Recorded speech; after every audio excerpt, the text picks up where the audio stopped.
people were secondary passengers. They didn't make their money off of carrying people. They made their money off of carrying mail. Ed Hyman loves to share Stagecoach history. Before you board, you listen and learn.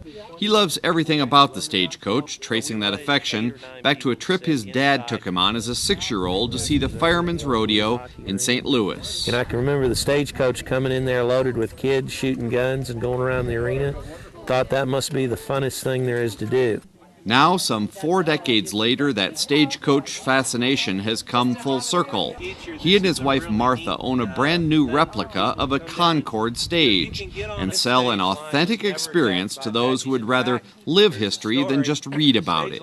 It's like a John Wayne museum on wheels, but it's a bumpy ride.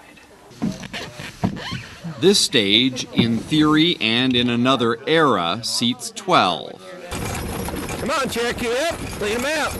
Almost as soon as your ride begins, you can picture passengers spending hours packed into this compartment and feel sorry for them. You can ride in the relative indoor luxury, complete with 4 horsepower air conditioning. Ooh, look at that. Or you can ride up on top, where your only comforts are a thin leather seat cushion and a good grip. This is dusty business, always too hot or too cold, too muddy or too dry. And it is exactly what Ed and Martha were looking for. They wanted to move into the country, concentrate on their growing family, and run a business that helps teach their kids a healthy work ethic. Good boys. Stagecoaching is perfect because it wasn't easy back then, and it isn't easy now. But your office view is almost unbeatable. You're looking at almost 300 square miles without seeing a telephone pole right here.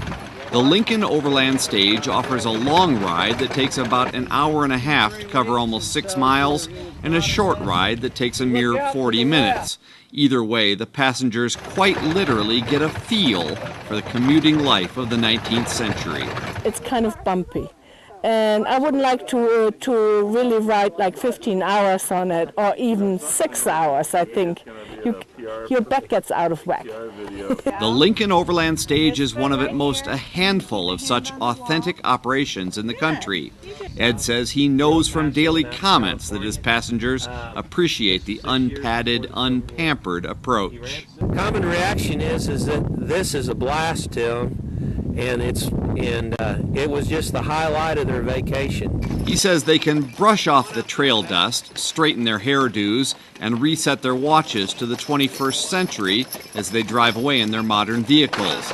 But his passengers never lose that memory of briefly traveling back in time.